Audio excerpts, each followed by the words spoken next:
São 8 horas.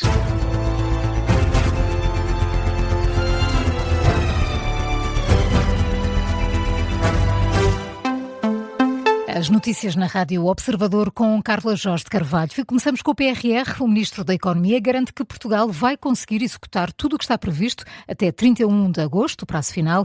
Manuel Castro Almeida nega também que tenham sido sacrificados projetos ou devolvidas verbas durante todo o processo. Estamos na reta final do PRR. O Ministro da Economia traça um quadro muito positivo da execução dos fundos europeus, apesar de recentemente o Presidente da Comissão de Acompanhamento ter alertado para riscos de incumprimentos e de atrasos nos pagamentos.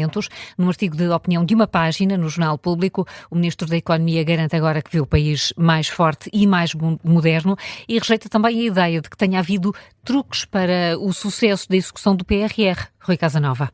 O Ministro da Economia critica aquilo que descreve como uma nova narrativa, a de que o sucesso da execução do PRR foi alcançado através de reprogramações e ajustamentos que deixaram pelo caminho vários projetos.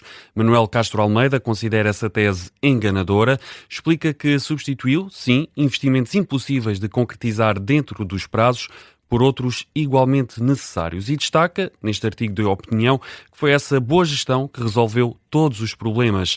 Nas razões para a mudança, lembra a nova realidade trazida pela guerra na Ucrânia, a crise energética na Europa, a inflação, as dificuldades na contratação pública e ainda os fenómenos climáticos extremos. O Ministro da Economia lembra que Portugal já recebeu 79% da dotação global do PRR, mas que para isso foi preciso tomar decisões difíceis e politicamente exigentes. E Rui, dá exemplos.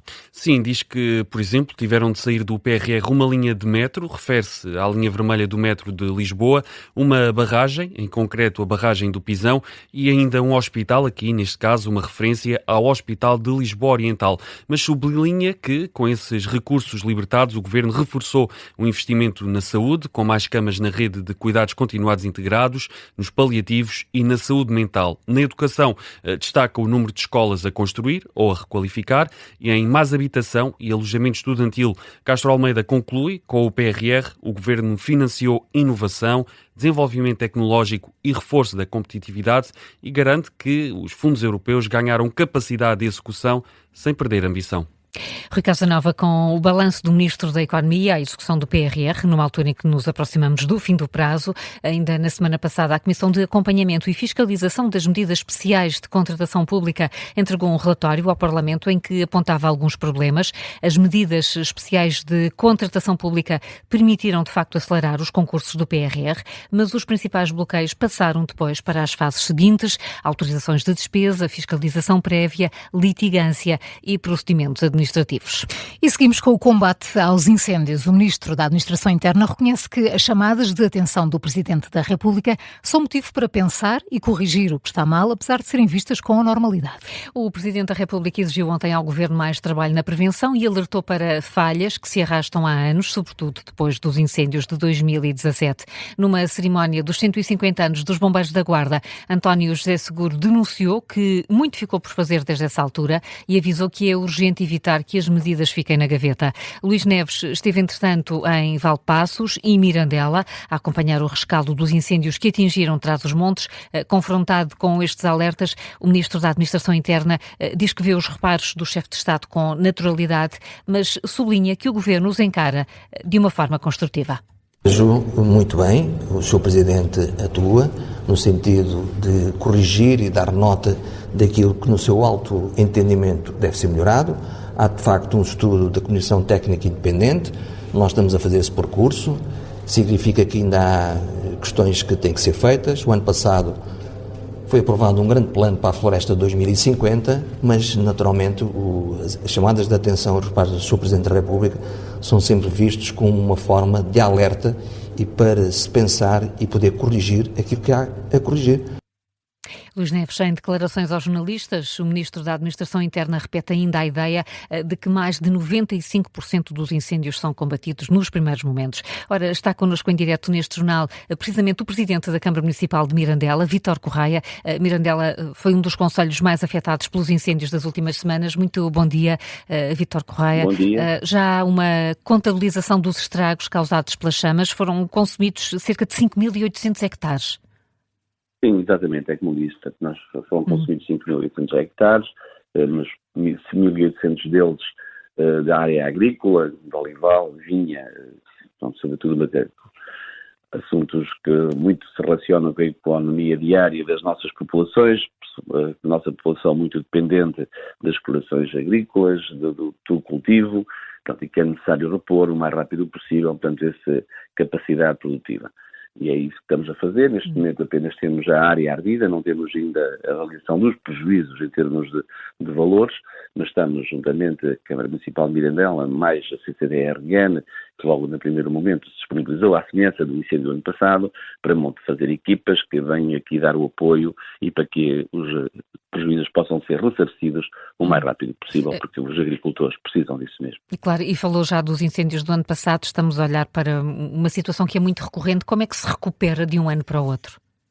É muito difícil recuperar, e uma das nossas preocupações que temos dado a todas as entidades que nos têm visitado, já tivemos cá o Sr. Ministro da Agricultura, já tivemos cá o Sr. Secretário de Estado da Proteção Civil, onde tivemos o Sr. Ministro da Administração Interna, enfim, a nossa preocupação é sempre a mesma, que é sempre garantir que as populações, que os agricultores não desistam. Nós temos aqui uma capacidade de resiliência enorme, mas percebemos que os nossos agricultores têm uma média de idade acima dos 65 anos de idade, e isso é complicado, estão todos os anos fustigados por estes incêndios, e depois começa a ser difícil se as medidas não forem práticas, não forem rapidamente colocadas no terreno e que se sintam apoiados pelos governantes, quer locais, quer nacionais, é difícil de retomar, porque de facto o quadro é bastante negro e nós não vemos que medidas que estejam já mais ou menos desenhadas e que sejam implementadas no terreno. Aquilo que eu pedi ontem ao Sr. Ministro da Administração Interna é que tudo aquilo que já foi feito, o levantamento, que os levantamentos estão feitos,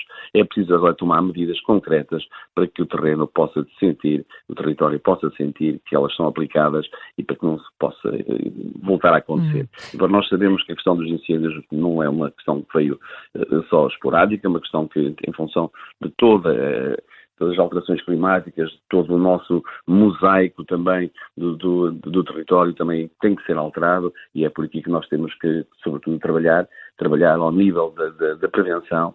Aliás, o paradigma já foi completamente alterado, enfim, ainda ontem o Sr. Ministro dizia muito bem que havia uma altura em que havia 20% apostava-se na prevenção e 80% depois no combate. Neste momento já está mais ou menos a metade na prevenção e metade no combate, mas efetivamente ainda é pouco e nós temos que perceber que há muito ainda a fazer para isso, para evitar que se repitam nesses moldes. Ouviu seguramente ontem o Presidente da República a dizer isso, que as medidas devem sair da gaveta e que pouco foi feito desde os grandes incêndios de 2017. Subscreve o que disse o Presidente? Sim, aliás, subscrevo isso, subscreve toda a gente. Portanto, nós neste momento, muito mais do que fazermos uma análise das razões, é preciso operacionalizar essas razões. Portanto, operacionalizar e mesmo até a legislação ser um pouquinho mais assertiva naquilo que é a aplicação das contornações por falta de cumprimento da legislação.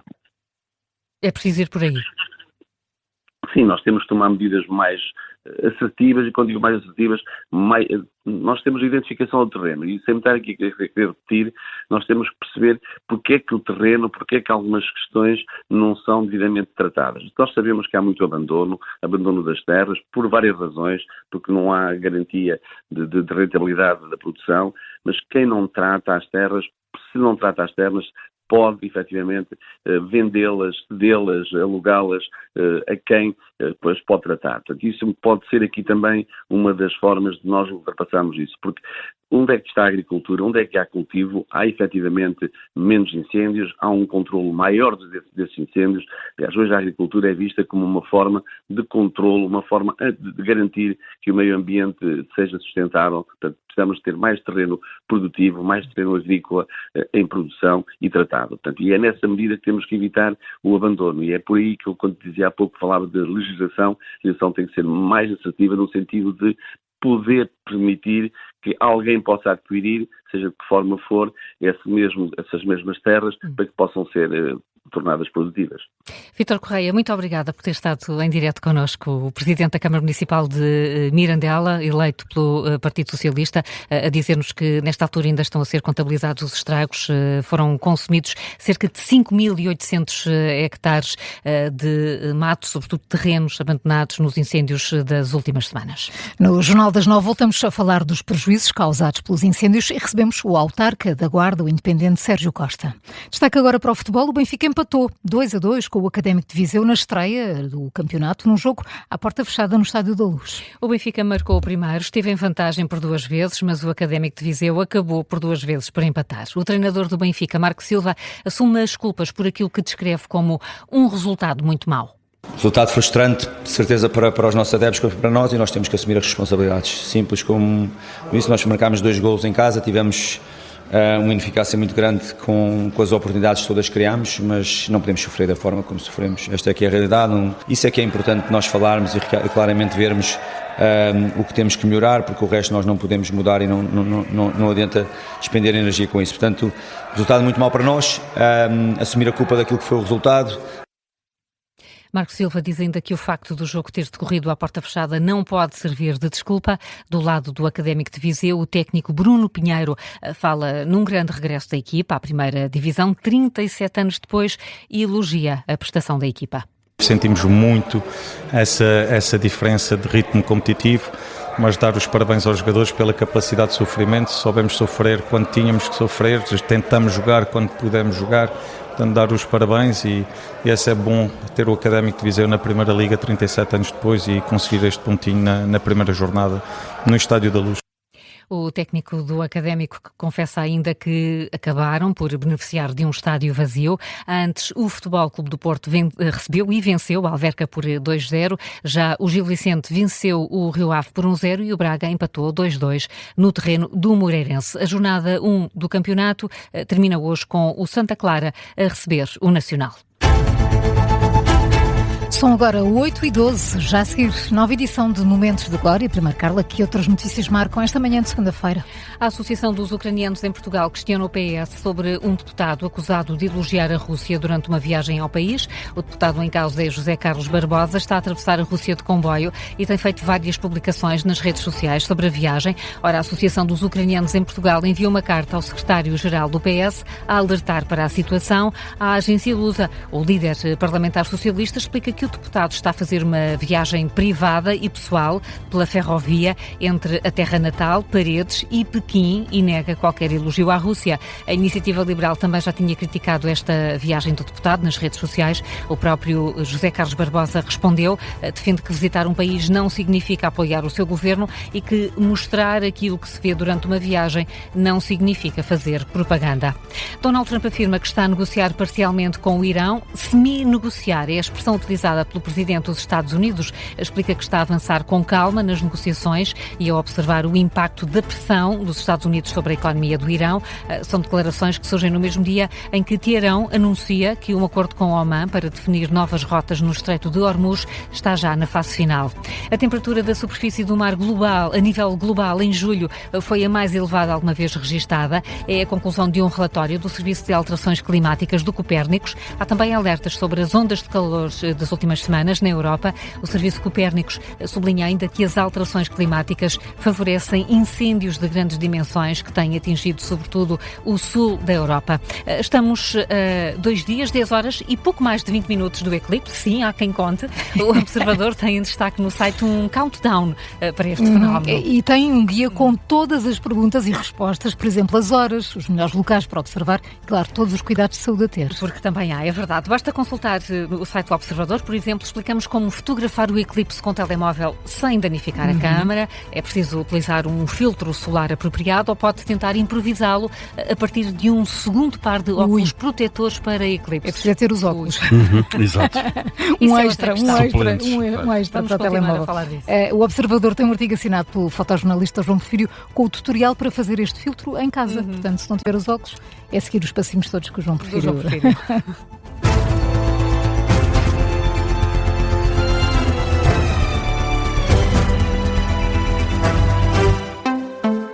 Este programa tem o apoio de BetClick.